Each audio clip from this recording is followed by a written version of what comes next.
al-ma'sumin al-muntajabin. Dari pelajaran yang telah lalu ada yang mau ditanyakan? Hanya yang lalu. Sebelum kita masuk ke kepada lanjutan pelajaran kita, saya ingin melengkapi dulu tauhid ini. Mau membicara, kalau kan kita sudah bicara tauhid penciptaan toh. Tauhid penciptaan dan seluk-beluknya kita sudah paham artinya bagaimana, penciptaan bagaimana, dan kiamat nanti insyaallah akan dijelaskan. Kemudian penciptaan kulang juga bagaimana sudah diterangkan. Kemudian tauhid selain penciptaan apa? Kemarin misalnya tauhid ibadah. Tauhid ibadah apa maksudnya? Gampangan saja. Tauhid ibadah yakni apa yang kita lakukan, baik ibadah khusus atau ibadah umum, pekerjaan seperti solat atau bisnis, itu semua disesuaikan dengan hukum Tuhan. Sudah gitu. Tauhid dalam seni, tauhid dalam pendidikan, tauhid dalam ekonomi, tauhid dalam politik, yakni semuanya itu memakai cara-cara yang ditentukan oleh Allah Subhanahu wa ta'ala.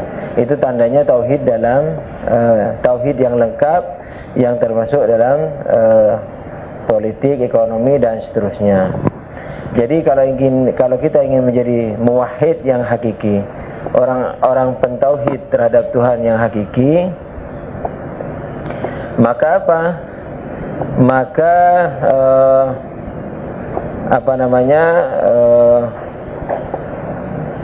kalau ingin menjadi pentauhid yang hakiki, maka dalam seluruh kehidupan kita, termasuk seperti ekonomi dan lain-lainnya itu, seni dan sebagainya itu disesuaikan dengan hukum Islam, termasuk politik. Oleh karena itu, kalau ingin berpolitik dan yang baik, maka kajilah Islam dengan baik, maka baru setelah itu bermain politik sesuai dengan kemauan Islam. Bukan bermain politik sesuai dengan kemauan sendiri, tapi kemudian dicari-carikan ayat dan hadis-hadisnya. Bukan itu politik Islam, tapi politik Islam adalah mempelajari Islam dengan baik, kemudian menyesuaikan semua kaidah-kaidah sosialnya yang ada dalam Quran itu disesuaikan kepada, yakni diterapkan, bukan disesuaikan, diterapkan kepada lingkungannya. Oleh karena itu tidak heran kalau misalnya seperti di Iran, ulama lah yang paling pandai berpolitik misalnya, dan seterusnya, karena mereka tahu lebih banyak tentang Islam, kemudian menerapkan dalam lingkungan. Itu satu. Yang kedua, sebagai pelengkap, sering kita sebenarnya membicarakan sifat-sifat Tuhan. Biasanya tidak ketinggalan sifat ilmu. Ilmu Tuhan itu bagaimana? Nah, ilmu Tuhan terhadap makhluknya itu sesuai dengan perubahan-perubahan yang ada pada makhluk atau tidak. Kalau sesuai dengan perubahan-perubahan yang ada pada makhluk, berarti ada gerak dan perubahan pada Tuhan. Kalau pada Tuhan masih terjadi gerak dan perubahan, berarti Tuhan pada akhirnya terbatas. Dengan demikian maka ilmu Tuhan adalah mengerti segalanya melalui ilmunya terhadap dirinya. Tuhan mengetahui dirinya sebab bagi semuanya. Berarti dengan mengetahui dirinya, Tuhan mengetahui semuanya. Tapi tidak dalam bentuk-bentuk, tidak dalam warna-warni, tidak dalam kadar-kadar dan sebagainya, tidak dalam esensi-esensi dan seterusnya, yang berbeda-beda maksudnya. Karena kalau terdapat macam ragam dalam diri Tuhan, berarti pada akhirnya Tuhan terbatas sebagaimana maklum. Karena masing-masing ragam, masing-masing warna membatasi yang lainnya. Terus dengan demikian ilmu Tuhan itu dengan demikian maka Tuhan mengerti kepada semua yang terjadi pada makhluk, tetapi tidak dalam bentuk proses, gerak, warna-warni, bentuk-bentuk dan sebagainya. Ini sebenarnya sulit dipahami, karena sebagian malah filosof mengatakan Tuhan tidak mengetahui detail-detail ini, karena detail-detail ini ilmu rendahan. Yakni apa? Seperti tangan saya yang bergerak ini, kan kita tahu tangan saya bergerak ini. Nah, berarti ada gerak dalam diri kita, berarti ada proses, berarti ada keterbatasan. Kalau Tuhan tahu yang detail-detail begini, berarti Tuhan terbatas. Yang warna-warni dan sebagainya berarti terbatas. Oleh karena itu Tuhan tidak mengetahui detail-detail, tapi mengetahui hanya global, yakni mengetahui dirinya itu. Tapi ada yang mengatakan tidak demikian. Kenapa? Yakni karena Tuhan itu yang menafasi semua wujud dari sejak dirinya yang tidak terbatas sampai kepada materi, di mana semuanya ini terjadi pada diri Tuhan tanpa artian volume. Oleh karena itu maka tidak ada yang gaib bagi diri Tuhan, tidak ada yang di luar jangkauan Tuhan. Oleh karena itu Tuhan mengetahui semua macam-macam yang ada di di keberadaan ini, tapi tanpa menodai keberadaan dirinya yang merupakan batin daripada seluruh makhluk-makhluk ini. Bisa dimengerti enggak kira-kira? Oke. Sekali saja sallu ala nabi. Allahumma salli ala Muhammad wa ali Muhammad. Kalau begitu berarti kita anggap selesai tauhid ini, kita masuki keadilan. Keadilan yang dimaksud di sini adalah keadilan Tuhan, bukan keadilan sosial. Sebenarnya sifat adil ini merupakan apa? Sifat daripada Tuhan. Akan tetapi karena pentingnya sifat adil, maka dibuat poin tersendiri, yakni keadilan Tuhan. Sasaran utama keadilan Tuhan ini adalah menafsirkan ketidaksamaan dalam tatanan alam atau sosial. Yang kedua, sasaran kedua yang terpenting yaitu mengomentari rukun iman yang keenam yang ada dalam Ahli Sunnah wal Jamaah, yaitu yang mengimani takdir baik buruk dari Tuhan. Nah, sebelum kita terapkan kepada dua hal itu, mari kita perhatikan apa yang dimaksud adil. Adil ada tiga takwilan: sama rata, menempatkan sesuatu pada tempatnya, dan tidak mengambil orang lain, hak orang lain. Adil sama rata sebenarnya bukanlah keadilan, karena kalau sama rata ini diterapkan, itu bencana yang menimpa. Misalnya seperti apa? Seperti misalnya bayaran di sebuah sekolah, dari sejak kepala sekolah sampai pak kebun bayarannya sama. Bencana. Apalagi apa sajalah, makannya di rumah harus sama, sepiring semua.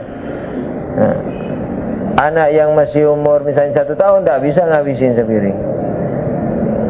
Anak yang badannya tinggi kemudian agak kurus, volume perutnya tidak dikurangi oleh lemak, banyak isinya, perlu 3 piring. Tidak adil. Nah, atau misalnya supaya adil semua lelaki yang tinggi kita semua lelaki atau semua perempuan, tidak adil. Jadi apa yang diminta keadilan oleh sebagian mahasiswa? Keadilan harus ditegakkan. Maksudnya gimana? Dibagi duit sama rata, bencana. Orang yang sekolah dengan yang tidak sekolah bayaran sama. Nah, supaya adil semuanya, petani semuanya tidak bisa nyangkul, tidak ada pabrik cangkul. Sebab kalau ada pabrik cangkul, barangkali di cangkul, yang pabrik cangkul merasa tidak sama hak-haknya, karena dia bekerja di pandi yang panas, tempat membakar besi dan seterusnya. Petani semua, tidak ada yang bisa pakai baju, telanjang semua, karena tidak ada pabrik kain. Nelayan semua makan ikan terus, tidak bisa digoreng, tidak ada minyak, tidak ada penggorengan, tidak ada pabrik minyak, pabrik penggorengan, supaya rata. Nelayan semua. Atau wajahnya sama semua, umurnya sama semua, namanya semua sama. Dipanggil Muhammad, noleh semua. Ya, jadi wajahnya semua sama. Jadi sama rata itu sebenarnya bencana. Jadi yang diperjuangkan oleh sebagian orang sama rata, apa maksudnya? Sama rata itu bencana. Laki perempuan tidak bisa disamain, bagaimana? Ayo angkat batu untuk bangun masjid, semuanya 50 kilo. Yang perempuan, kami lemah. Tapi pemilu presiden siapa yang menjadi calon? Oh, kami, karena ini hak kesamaan hak perempuan laki-laki. Kalau saya suruh angkat batu dari sungai untuk bangun masjid, meliuk-liuk tubuhnya, kemudian kami kan lemah, kami kan perempuan. Tapi ketika mau misalnya apa saja deh, untuk menjadi gubernur misalnya, harus perempuan juga bisa, kesamaan hak umpamanya. Jadi tidak bisa diterapkan sama rata. Dengan demikian sama rata itu bukanlah keadilan hakiki, dan bahkan memang bukan keadilan. Nah, sama rata bisa dianggap keadilan, tapi kalau kondisinya juga sama, bekerja di satu instansi, waktunya sama, volume kerjanya sama, volume waktunya sama, pengalamannya, kepandaiannya, kejujuran semua sama, harus dibayar sama. Tapi kalau kondisinya tidak sama, dibuat sama, berarti bencana. Tuhan, kalau kita katakan Tuhan adil, bukan sama rata. Jadi jangan heran kok ada yang miskin, ada yang kaya, ada yang buta, ada yang tidak, ada yang pincang, ada yang tidak. Jangan heran, karena sama rata bukanlah keadilan. Yang kedua, meletakkan sesuatu pada tempatnya, itu makna adil. Nah, makna yang seperti ini bisa dipakai. Apapun yang pada tempatnya itu dikatakan adil, yang tidak pada tempatnya itu dikatakan aniaya. Tuhan bisa disifati dengan sifat adil yang bermakna menempatkan sesuatu pada tempatnya. Adil tidak mengambil hak orang lain, juga begitu. Allah bisa disifati dengan adil dengan makna tidak mengambil hak orang lain. Ya Tuhan, saya kenapa mataku cuma satu? Dijawab sama Tuhan, emangnya itu hakmu? Emangnya mata dua itu hakmu? Awalan, matamu tinggal satu itu karena ibumu suka cabai. Waktu kau masih hamil muda, pas dia ngidam cabai, kebanyakan makan cabai, pedas, kena kau matanya. Apa hubungan sama aku? Anggap aku yang ngasih mata satu itu pun sudah harus kau syukuri. Mata yang satunya lagi yang tidak aku kasih, itu bukan hakmu. Siapa yang bilang kau punya hak dua mata? Misalnya saya ini ya, punya uang 1 miliar, yang sebagian saya kasih 1 juta, sebagian 100 juta, sebagian 1.000. Yang 1.000 tidak boleh nuntut. Kenapa kok saya dikasih 1.000, ini 100 juta? Bedanya kejam sekali, Bu. Kau yang kejam, tidak mau mensyukuri, tidak malah kurang ajar umpama itu. 1.000 ini saja sudah bisa naik PT-PT, naik omprengan dari satu tempat. Sudah harus kau syukuri. Emangnya kau berjasa sama aku sehingga aku beri 1.000. Itu gratis, bonus. Nah, dengan demikian maka ini cepet-cepetan ini.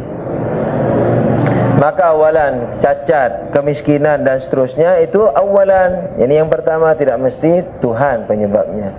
Kadang-kadang seringnya penyebabnya itu kita sendiri, lingkungan kita sendiri. Apakah kita sengaja atau tidak sengaja? Kita sering percaya sama orang, ditipu, bangkrut usaha. Ini kesalahan kita sendiri, tapi kita tidak didosa sama Tuhan karena kita mempercayai seseorang yang memang gayanya untuk dipercayai, yakni yang mempercaya gayanya itu begitu meyakinkan sehingga orang percaya, kita tertipu, tidak dosa. Tapi itu juga termasuk kesalahan kita, tidak ada hubungan sama Tuhan, gitu.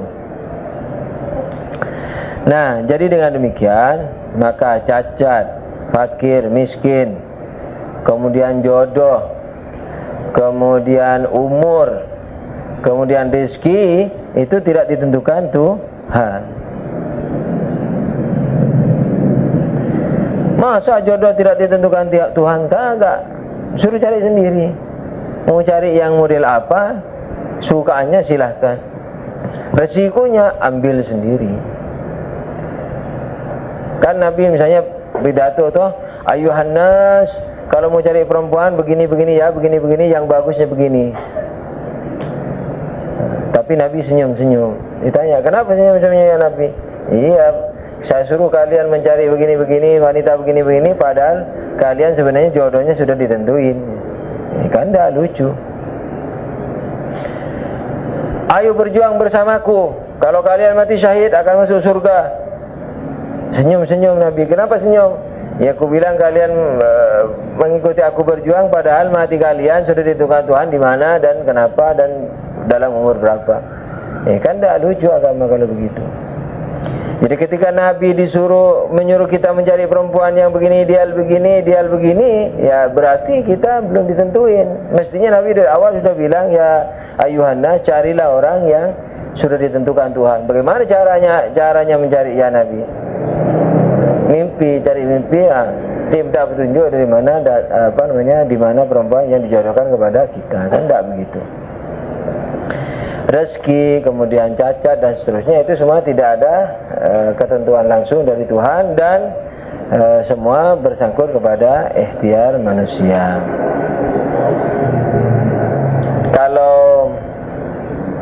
Nah ini terus berhubungan dengan apa? Kadar itu, kadar dari Tuhan, kadar dari Tuhan, takdir baik buruk dari Tuhan. Nah, kalau takdir baik buruk ini dari Tuhan, berarti yang buruk itu tidak layak digebuki di akhirat. Kasihan pada zaman Krismon ini, orang yang mencuri, yang jambret di jalan dipukuli sampai mati. Di akhirat dibangkitkan dalam keadaan bengkak-bengkak badannya. Ditanya sama malaikat, kenapa kamu bengkak-bengkak benjol begini? Aduh, kasihan kau dong, di aku kasihan di aku. Kenapa kasihan sama dirimu? Ya dipukuli orang sekampung. Kenapa dipukuli orang sekampung? Ya aku jambret itu kalungnya anak-anak. Salahmu sendiri nyambret kalung orang. Tidak, saya tidak salah. Kenapa tidak salah? Ya karena Tuhan yang takdirkan aku tarik itu kalung. Aku laksanakan tugas saja. Ya kalau begitu masuk jahanam kau. Malaikat kejamnya, kau sudah digebuki di dunia gara-gara takdir Tuhan, sekarang masih mau digebuki lagi. Aku ini benjol-benjol karena takdir Tuhan. Mungkin orang bertanya, karena mengatakan takdir itu ada yang sudah pasti, ada yang tidak. Awalan yang pasti kejam Tuhan. Seperti tadi itu kan kejam. Yang tidak pasti pun iseng Tuhan. Kau ditentukan pencuri, kan boleh merubah. Tapi aku tidak mau merubah. Kenapa? Aku lebih suka kepada ketentuan Tuhan. Tidak salah itu orang.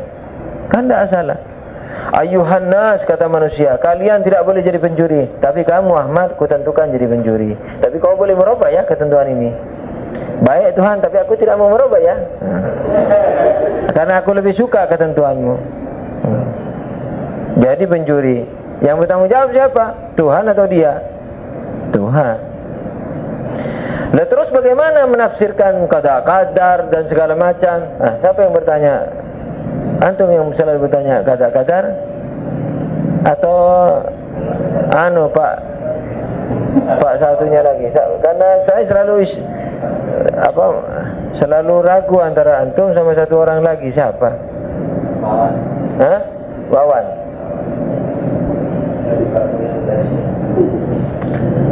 Nah, jadi apa yang dimaksud kadar dalam Quran? Nah, kadar itu gampang saja. Selain manusia udah ditentuin sama Tuhan. Api panas, air dingin, kalau jatuh, kalau ke bawah kena gravitasi bumi mengalir, segala macam itu ketentuan Tuhan deh. Tapi kalau yang berhubungan dengan perbuatan manusia, ketentuan Tuhan itu berbunyi apa? Semua manusia berbuat sesuai kehendaknya. Itu ketentuannya. Jadi Allah menentukan bagi kita dalam qada-qadar bahwa perbuatan manusia didasarkan kepada ikhtiarnya sendiri. Nah, mungkin ada orang bertanya, kan itu di Quran ada, tidak terjadi suatu apapun di muka bumi sekalipun daun yang jatuh kecuali dikehendaki Tuhan. Iya, memang dikehendaki. Kalau begitu perbuatan manusia dikehendaki. Iya, dikehendaki. Kalau begitu determinisme. Kagak. Sebab yang dikehendaki itu bukan individu-individu perbuatannya itu. Yang dikehendaki adalah seluruh perbuatan manusia di atas dasarkan kepada ikhtiar. Itu kehendaknya. Ada lagi orang bertanya, jadi takdir yang ditulis segala macam dalam hadis-hadis, misalnya itu apa maknanya? Takdir yang ditulis berkenaan dengan manusia, ya, perbuatan manusia adalah ilmu Tuhan terhadap apa yang akan dilakukan manusia nanti. Jadi sebelum Nabi Adam pun sudah ada dalam kitab Tuhan terhadap apa yang kita lakukan sekarang. Kalau begitu determinisme dong. Kenapa determinisme? Karena ilmu Tuhan itu tidak boleh meleset. Kalau tidak boleh meleset, berarti kejadian mendatang harus sesuai dengan apa yang ditulis atau yang kalian katakan sebagai ilmu Tuhan itu. Berarti masih determinisme Jabariyah. Jawabannya bagaimana? Tidak. Sebab yang ditulis oleh Allah itu ilmu Tuhan berkenaan dengan perbuatan kita, bunyinya bukan begini, bahwa Ahmad minum teh jam 5 pada hari Senin tahun 2004. Bukan begitu. Tapi Ahmad minum teh dengan ikhtiarnya sendiri jam berapa tadi? Jam sesuai dengan tahunnya tadi itu. Nah, begitu. Yani yang diketahui, yang ditulis oleh Allah, yakni pengetahuannya itu bukan hanya bahwa kita duduk di sini ngaji, bukan.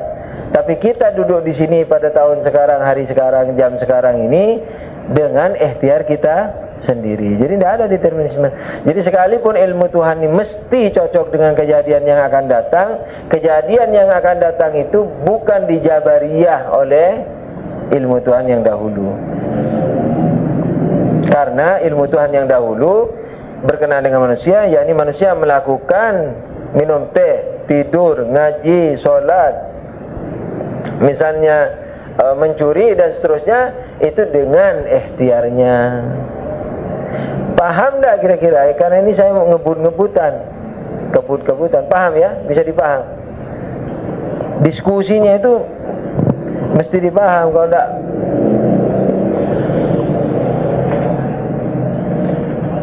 kan dibilang bahwa kalau Allah menentukan tidak kepada perbuatan manusia, menentukan. Kalau menentukan berarti determinisme atau jabariyah. Nah, kalau ditentukan takdir baik buruk manusia ini, yang bertanggung jawab siapa?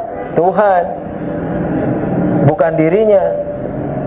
Mau jadi baik, mau jadi munafik, ketentuan Tuhan.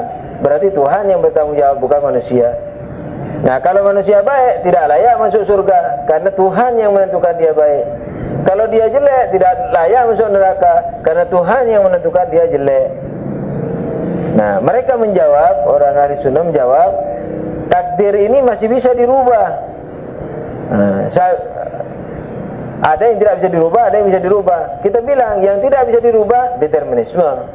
Problemnya sama. Yang bisa dirubah iseng. Tuhan iseng. Dan tetap Tuhan yang bertanggung jawab. Karena kita tidak tahu mana yang ketentuan pasti, mana ketentuan yang tidak pasti. Kalau yang pasti sudah jelas Tuhan yang mempunyai tanggung jawab. Yang tidak pasti kita nggak tahu yang mana. Dan kalau kita tahu yang tidak pasti itu mencuri, berarti saya bisa merubahnya menjadi tidak mencuri. Saya juga punya ikhtiar untuk memilih mencuri atau tidak, merubah atau tidak merubah. Kalau tidak merubah, masih tetap Tuhan yang salah, yang bertanggung jawab, bukan diri kita. Kalau Tuhan tanya, kenapa kamu tidak merubah? Dijawab sama kita, kenapa juga ditentukan. Jadi kenapa kita tidak mau merubah? Kita jawab, kenapa Tuhan juga menentukan. Gitu. Jadi dengan demikian maka perbuatan manusia ini ikhtiar. Apakah ikhtiarnya mutlak seperti Mu'tazilah yang tidak ada hubungan lagi dengan Tuhan? Tidak mutlak. Kenapa tidak mutlak? Karena kita ini masih sebab akibatnya akibat. Nah, akibatnya akibat pula bagi sebabnya. Akibatnya akibat. Maka kita ini juga akibat bagi Tuhan sebagai sebabnya para sebab. Nah, kalau begitu Tuhan dong yang kalau begitu perbuatan manusia makhluk Tuhan dong. Iya, kalau begitu Tuhan dong yang bertanggung jawab. Kagak. Kenapa? Tadi udah dijelasin kenapa? Karena di stasiun terakhir sebelum manusia melakukan, manusia memiliki ikhtiar dan memiliki akal. Jadi manusia yang memilih kemana mau melakukan perbuatannya itu baik atau buruk. Dengan demikian manusia yang bertanggung jawab. Ini yang disebut di tengah, tidak ke barat, tidak ke ikhtiar mutlak, tidak ke tidak free will dan tidak determinisme, tetapi di tengah-tengah. Nah, ini maksudnya. Di tengah-tengah, yakni tidak free will, karena kita masih tetap berhubungan dengan sebab, bukan hanya berhubungan, bahkan ruh kita itu adalah sebab. Kemudian tidak determinisme, karena kita memiliki ikhtiar dan akal. Nah, jurusan keadilan Tuhan itu ke sana diantaranya. Jurusan pertama yang tadi itu seperti menafsirkan cacat, gempa bumi dan seterusnya. Gempa bumi misalnya toh, sampai roboh-roboh rumah-rumah itu dan seterusnya. Di situ Allah tidak mengambil hak kita. Maka itu kalau misalnya seorang ayah ditinggal mati anaknya, kita mengatakan apa? Kita milik Tuhan dan Tuhan berhak untuk mengambilnya, misalnya kayak begitu. Jadi kita tidak berhak atas diri kita, karena ini semua adalah pemberian Tuhan. Kapan saja Tuhan mau ambil, itu adalah hak Tuhan. Yang kedua, kalau terjadi misalnya gempa bumi dan seterusnya itu, misalnya supaya mencegah dari misalnya meletusnya gunung umpamanya itu, meletusnya gunung, di mana mengakibatkan lebih parah lagi, atau meletusnya gunung itu sendiri merupakan suatu menjaga daripada kemudaratan yang lebih banyak. Apa mudarat yang lebih banyak kalau gunung dicegah untuk meledak? Buminya yang meledak. Nah, kalau buminya meledak, semua orang mati. Jadi pengorbanan 100 orang demi menjaga yang mati di sekeliling gunung itu, yang ditumpahi magma itu, untuk menjaga sekian miliar orang, itu layak dilakukan, pantas dilakukan. Apalagi mereka yang 100 orang yang mati itu juga milik Tuhan, kapan saja bisa diambil. Yang kelima, Tuhan yang Maha Kasih itu memberikan pahala kepada mereka sebesar-besarnya. Jadi orang yang kena efek samping daripada ciptaan alam semesta, kemudian ada meteor jatuh ke kita terus kena kepala kita, itu kita dapat pahala. Karena itu di luar kemampuan kita, tidak mampu mencegah, dan itu di luar kemampuan manusia. Jadi dengan demikian maka gempa bumi dan seterusnya, musibah dan bencana alam itu bukanlah kezaliman, tetapi tetap dalam keadilan. Kemudian hikmahnya diantaranya adalah supaya manusia juga dapat mengintrospeksi dirinya. Jangan merasa besar, jangan merasa kokoh. Padahal dengan goyangan bumi saja yang namanya gempa bumi kita sudah ketakutan. Kayak polisi tol lah, kayak polisi tidur. Jalan jelek dibuat bagus, jalan bagus dikasih penghadang lagi. Nah, gimana maunya manusia? Supaya tidak terlalu ngebut-ngebut, supaya hati-hati tidak menabrak, dikasih polisi tidur. Nah, gempa bumi dan seterusnya ini merupakan apa? polisi tidur daripada apa? Kenapa? Itu kopi. Ngeteh. Jadi apa sudah. Nah, jadi gempa bumi dan seterusnya ini merupakan polisi tidur supaya kita ada perhatian kepada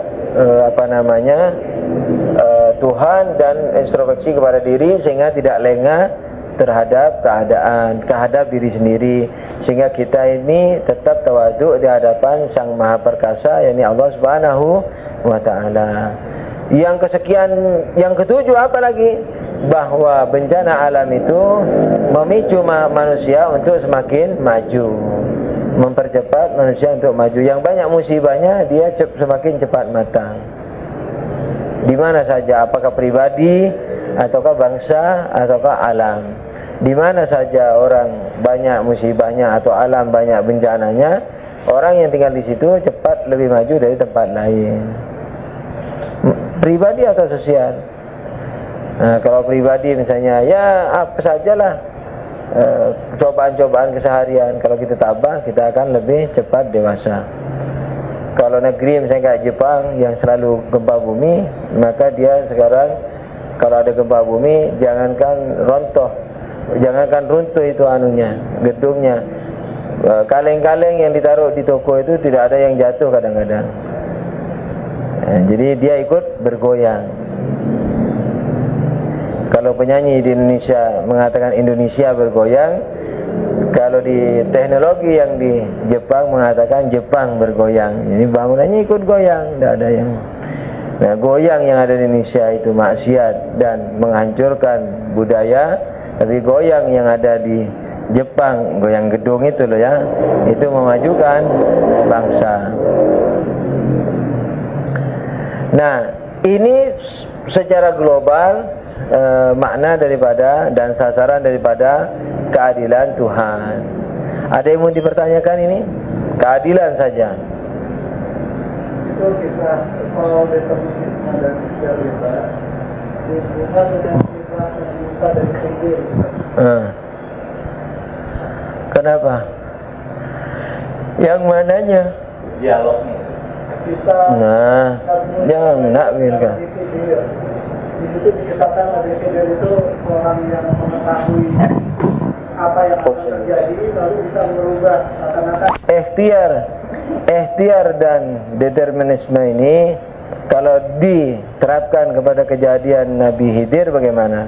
Yang merusak perahu, yang membunuh anak kecil, yang membangun rumah anak yatim dan seterusnya, yang merubah itu tidak ada masalah. Apa yang problem? Kan seakan-akan dia mau merubah ketentuan. Tidak ada yang merubah ketentuan. Lihat penyebabnya. Ketika ditanya mengapa anak kecil itu dibunuh, dibilang karena orang tuanya orang soleh dan Tuhan tahu kalau anak ini akan menjadi durhaka. Sementara ini bahasa saya, sementara ibunya doanya mustajab. yakni kalau anakku tidak baik, ambillah misalnya. Lebih bagus diambil masih kecil. Toh? Lebih bagus diambil masih kecil. Tapi Tuhan nanti mengganti anak itu. Kalau begitu intervensi determinisme, tidak, orang diminta kok. Ya Tuhan, saya mohon padamu, misalnya toh, tunjukkan kepadaku jalan terbagus menuju pasar minggu, umpama. Seandainya terjadi kayak di Ambon kemarin waktu bunuh-bunuhan tuh, wah, saya mau lewat kemana ini? Jangan sampai kena kepungan orang salib misalnya, dibunuh. Ya Tuhan, tunjukkan kepadaku mana jalan selamat untuk menuju familiku yang di gunung sana itu. Di samping ikhtiar sampai melihat-lihat matanya segala macam, nah dipekakan sama Tuhan sehingga orang yang nyamar-nyamar di semak-semak nampak ke dia. Akhirnya dia tidak melewati jalan-jalan yang bahaya. Itu sesuai dengan ikhtiarnya. Jadi saya dengan ikhtiarnya meminta kepada Tuhan, kalau anak saya ini besarnya durhaka, maka lebih bagus diambil dan doa saya diterima. Begitu. Tidak ada problem, perahu dirusak, bagus. Orang di sana mau dirampok, tapi kasihan dia. Rahmatan untuk si pemilik perahu yang dirusak itu. Sudah miskin, nanti perahunya diambil orang, kan kasihan. Dibocorin, ketika dibocorin kembali dia tidak jadi belayar ke depan, kembali lagi tidak jadi dirampok di depan, kan bagus. Berarti dia tidak berikhtiar dong. Berikhtiar karena amal baiknya itu yang memancing Nabi Khidir ke tempat dia itu. Ketika antum berdoa, itu salah satu daripada ikhtiar antum. Ya Tuhan, lindungi aku dari orang jahat. Doa sudah. Secara ikhtiar, itu sudah ikhtiar loh. Secara ikhtiar badani, zahiri, lahiri. Saya juga berusaha untuk tidak gampang percaya. Kalau bawa uang dijaga bagus-bagus, ya sudah. Itu. Jadi doa itu termasuk daripada ikhtiar manusia. Minta perlindungan dan segala macam. Nah, seperti orang itu yang dibocorkan perahunya, maka tidak menjadi masalah dan itu bukan determinisme. Lagi, kita dulu. Yang ada yang pertama, orang zina buat orang baik dengan orang baik, orang tidak baik dengan tidak baik dalam Al-Quran. Apakah itu ketetapan? Tidak, mana ketetapan? Itu maksudnya orang yang tabiatnya amoral, dia sukanya bergaul dengan amoral. Orang yang moral, bermoral, sukanya bergaul dengan yang bermoral. Itu makna ayatnya. Bukan penzina dengan penzina. Yang baik dengan, buktinya di masyarakat apa? Bahwa penzina kawin dengan yang tidak zina. Bahkan suami istri ada yang serong. Itu tidak ada hubungan dengan determinisme. Itu tabiat manusia. yakni orang pemain catur sukanya dengan orang yang suka catur. Tidak mungkin terus akrab sekali. Yang satu suka catur, yang satu suka domino. Akrab sekali. Tidak bisa. Iya. Jadi kecenderungan itu maksudnya. Kedua, cepat. Kenapa kita sudah berdoa dan sudah berusaha, kok masih tidak bisa juga? Dilihat usahanya. Emangnya usaha gigi itu begini-begini saja. Kalau ditipu orang, biar gigih, menggigil akhirnya. Ya kan, kita sudah berusaha gigih, orangnya ini pandai beraction, kemudian kita kepincut, kemudian percaya. Sudah naruh 5 juta dibawa kabur, gigit jari. Itu bukan determinisme, kesalahan kita. Kenapa tidak detail, kenapa gampang percaya, kenapa tidak pakai perskor, kenapa tidak borak, apa segala macam itu. Nah itu. Tapi kita tidak didosa loh ya, karena kita tidak bisa mengetahui semua hal yang kita hadapi dalam lingkungan kita. Maka itu kadang-kadang memilih istri kecewa akhirnya, memilih suami juga kecewa akhirnya. Tapi apa? Apakah kalau kecewa dibunuh istrinya atau suaminya? Nah, tidak. Jadikanlah itu ujian untuk menaikkan diri, iman dan seterusnya. Nah itu. Kalau penemu listrik atau Al Edison, itu gimana, masuk surga atau neraka? Nah, nanti kita lihatlah kalau sudah kiamat.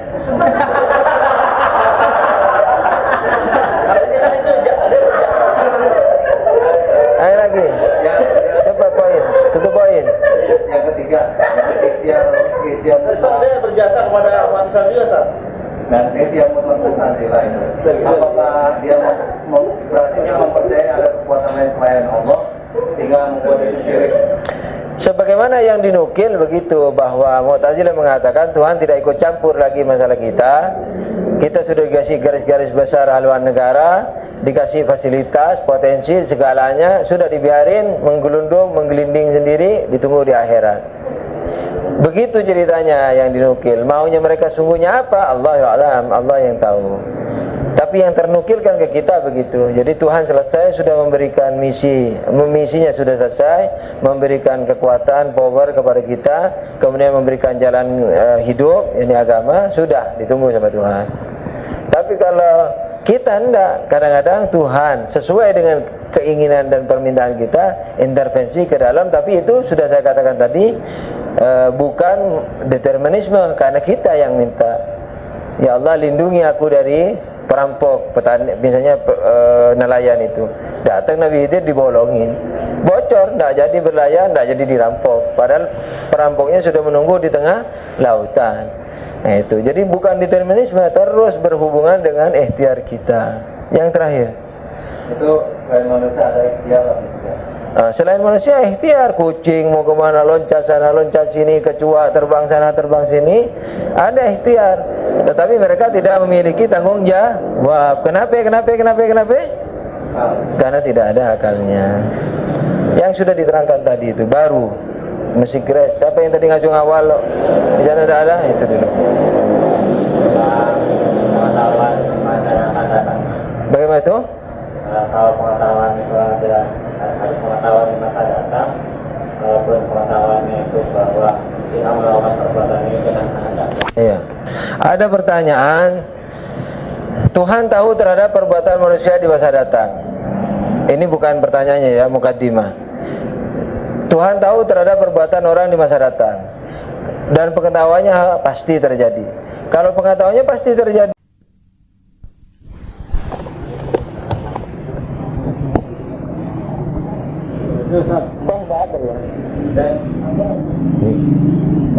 yuk, sallu ala Nabi. Allahumma shalli ala Muhammad wa ali Muhammad. Jadi saya ulang lagi, Allah tahu nggak terhadap perbuatan masa datang? Tahu. Kalau begitu determinisme? Tidak, karena Tuhan tahu dengan ikhtiarnya. Jadi Tuhan tahu dengan ikhtiarnya. Nah, berarti Tuhan tidak paksa dia. Dikejar sama hati ini. Tuhan tahu enggak kalau dia akan berikhtiar itu? Iya tahu, pengetahuan Tuhan pasti enggak? Pasti, masih determinisme. Paham enggak? Tuhan tahu enggak bahwa dia berikhtiar begitu? Tahu. Sementara pengetahuan Tuhan pasti. Berarti determinisme. Jawabannya apa? Tidak. Awalan, yang pertama, pengetahuan yang mendahului terjadinya itu bukan determinisme. Menentukan dengan mengetahui lain. Misalnya ada orang meloncat dari lantai 10, loncat ciong, habis itu disambar angin, diputar-putar di tengah di udara begitu ke dalam ketinggian 100 meter 1 jam atau 2 hari. Nah, tapi sebelum itu kita tahu sudah pasti nih jatuh, mampu sudah selesai, tamat. Nah, baru 2 hari kemudian mati. Apakah kita yang menentukan dia mati? Hah? Tidak. Misalnya kita lihat tetangga kita menyuntik diri pakai morfin. Ini bentar lagi kecanduan sudah. Betul. Seminggu berikutnya sudah ketagihan, sudah curi ayam orang beli morfin dan seterusnya. Nah, apakah kita yang membuat dia morfinis? Tidak. Jadi mengetahui kejadian di masa datang dan pengetahuan itu pasti, sekalipun pengetahuan itu pasti, tetap itu bukan determinisme. Karena mengetahui bukan menentukan. Yang kedua, akan al-ihwal, Allah mengetahui dengan ikhtiarnya, berarti dia determinisme. Ini kelucu-lucuan, bukan ada yang lucu. Jadi kalau kita resapi jadi lucu. Apa sih ikhtiar itu? Hak memilih mana yang dia maukan, kan gitu. Baik buruk terserah dia yang mana mau. Itu. Nah, Tuhan tahu dia berikhtiar kepada yang buruk itu, yakni dengan kebebasannya. Lalu kita bilang apa? Karena Tuhan tahu maka determinisme, yakni maka dipaksa. Paham enggak? Dari satu sisi fulan ini beramal dengan ikhtiar. Nah, Allah tahu bahwa dia beramal dengan ikhtiarnya. Nah, karena Allah tahu bahwa dia berikhtiar besok hari Jumat untuk membunuh orang, naudzubillah, no? Berarti Tuhan mendeterminisme dia, umpamanya memaksa dia, menjabar dia. Jawabannya ini kelucu-lucuan. Kenapa? Karena ikhtiar itu apa artinya? Pilihan sendiri. Paksaan itu, jabar dan determinisme apa artinya? Tuhan Tuhan yang menentukan. Tuhan sudah tahu dia memilih dengan dirinya sendiri. Aku determinisme kau. Nah, kan enggak bang, enggak cocok, enggak klop. Ku paksa kau, ku jaber kau, ku dikte kau. Determinisme itu dari apa asalnya?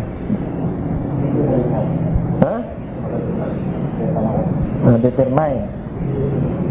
Kata kerjanya apa? Determine. Determining, determinate, determinator.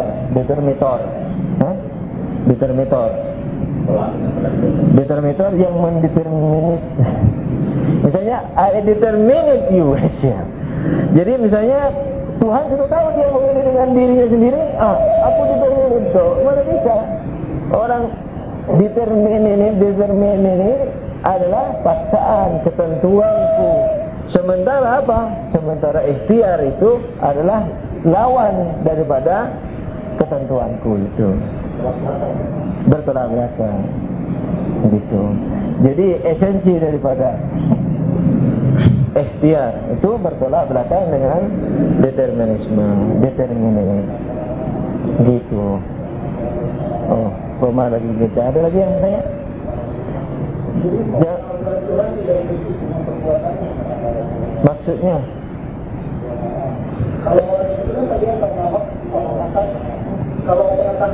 Pengetahuan Tuhan bukan perbuatan Tuhan. Pengetahuan Tuhan, pengetahuan Tuhan. Padahal dalam kajian dipisahkan antara sifat Tuhan dan zat Tuhan yang tidak bisa dibedakan. Dengan perbuatan harus dibedakan karena itu sifat yang baru. Tidak ada hubungannya dengan itu. Oke, lagi yang darurat saja. Akhwat? Tidak ada. Allahu Akbar. Ada pertanyaan, misalnya Tuhan mengetahui bahwa fulan berikhtiar sesuatu, tapi setelah berikhtiar sesuatu, berikhtiar kepada sesuatu yang lain. Apakah pengetahuan Tuhan berubah? Tidak, ya, tapi semua yang terjadi itu diketahui. Anda mau mencuri tidak jadi, atau Anda mencuri kemudian menangis, kemudian berapa harga curiannya dikembalikan ke orangnya, pokoknya semua seluruh bentuknya. Tidak jadi melakukan atau jadi melakukan kemudian melakukan hal lain, semua seluruh bentuknya itu diketahui oleh Tuhan. Tidak ada masalah dan pengetahuannya pasti. Tapi dengan di atas dasar kepada ikhtiar manusia sendiri. Begitu. Tidak ada makna perubahan. Kalau ilmu Tuhan berubah, ya berubah zatnya Tuhan. Itu. Bukan Tuhan dari makhluk. Harus dibuat lagi itu.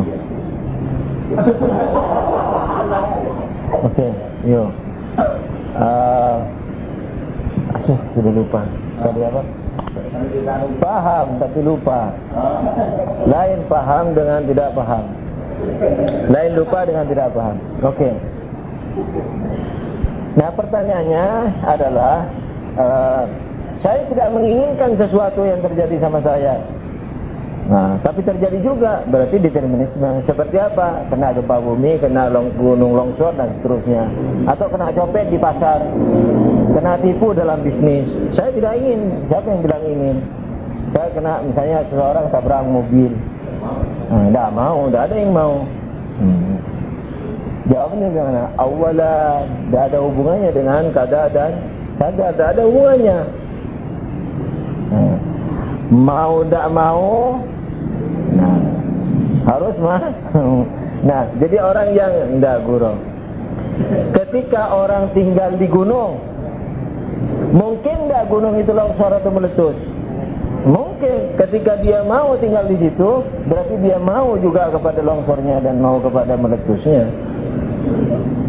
Ketika dia pergi ke pasar, dia tahu nggak ada kemungkinan dicopet? Ada, tapi kenapa kau pergi juga? Berarti dia mau kepada dicopet itu. Ini filosofinya mau, secara filsafat.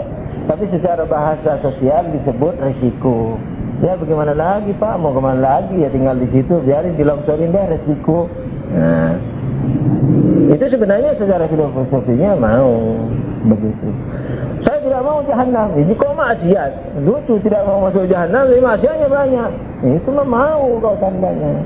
Secara filosofi, jadi secara hakiki, Anda mau, kamu mau masuk neraka. Sudah, jawabannya selesai, tinggal tanya yang belum selesai. Nabi siapa? Kok Nabi Idris, Ayub.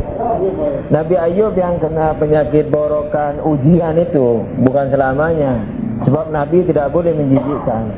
Nabi tidak boleh cebol. Nanti lah di filsafat Nabi. Jadi Nabi tidak boleh menjijikkan. Maka itu boroknya itu ujian bukan selamanya. Nah boroknya itu pasti ada akibatnya. Ada wabah di situ. Nah gitu. Nah pas ketika ada wabah, itu sekaligus ujian. Ujian itu bukan terus. Tuhan bilang, wahai malaikat, uji itu Abu Ammar. Datang malaikat bawa pentungan, dipentung kepalanya. Tidak begitu. Jadi misalnya ini malaikat bagian apa? Bagian apa ya? Bagian rezeki, suruh nguji. Abu Ammar mau kaya itu. Kalau bisnis sama orang itu kaya dia. Terus dibuat malas Abu Ammarnya. Malas kok. Saya ke tempat lain. Nah, tapi bukan menyuruh kita malas juga. Maksudnya kalau kita terus malas, tidak diapa-apain oleh malaikat. Tapi kalau Tuhan lagi bilang malaikat itu kayakan Muhammad itu kasihan mau bikin pesantren. Muhammad itu lagi malas Abu Ammarnya, ikhtiarnya lagi malas. Tapi Abu Ammar sudah berdoa sebelumnya dibangunin sama malaikat. Jangan malas-malas, itu orang bagus. Bilang aja. Tidak usah minder, bilang aja orang kau minta uang bukan untuk perutmu, untuk Islam. Ini Mbak Ammar itu bilang, oh dikasih, oh jadi pesantren. Gitu. Jadi berhubungan juga dengan ikhtiar kita, doa kita. Stasiun channelnya ini lebih ramai dari HP yang jutaan ada di Indonesia. Hiruk pikuk di alam barzah itu. Sampai Imam Ali mengatakan, tanyakan kepada aku jalan-jalan di langit, karena aku lebih tahu jalan-jalan di langit daripada di bumi. Sudah? No question? Okay. Sallu ala Nabi, break dulu. Ya. Itu. Begini-gini. Dilihatin dari Sallu ala Nabi sekali. Allahumma salli ala Muhammad wa ali Muhammad. Nah, dengan perincian yang sudah kita lewati, terima kasih banyak. Maaf. Selama hampir 2 malam ini kita sudah bahas tauhid, alhamdulillah, dengan seluruh cabang-cabangnya, bukti-bukti keberadaan Tuhan. Dan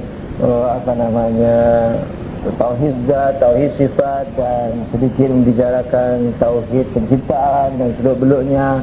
Kemudian ilmu sepintas, tapi itu adalah pokoknya, dasarnya.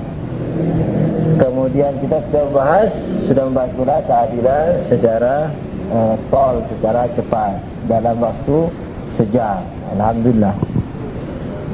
Biasanya paling sedikit 2 hari, 3 hari, tapi dalam beberapa jam memang. Ini sejam, alhamdulillah selesai. Pokoknya antum bisa kembangkan sendiri contoh-contohnya. Kalau menulis, misalnya yang penting dasarnya sebagaimana yang sudah kita bahas tadi, kemudian seluk-beluknya itu bisa dilantunkan sendiri. Misalnya menulis novel kah, tapi intinya mau menerangkan takdir. Saya dari dulu mau nulis buku keadilan itu ragu apakah dalam bentuk ilmiah sebagaimana umumnya yang membuat kadang jenuh orang yang tidak sungguh-sungguh, apakah dalam bentuk novel seperti Zarang gitu. Tapi biasanya pas ilmiahnya sedikit sekali itu, cerita ngalor ngidul. Tapi gampang diresapi. Rencananya ada beberapa tokoh, yang satu buta, yang satu bodoh, akhirnya lemah misalnya, kemudian miskin, segala macam, yang semuanya itu pada akhirnya mencapai ma'rifatullah, tidak pernah menggugat Tuhan lagi, misalnya gitu. Ya bagaimana lah caranya ngalor ngidul. Saya sekarang belum memulai apa-apa.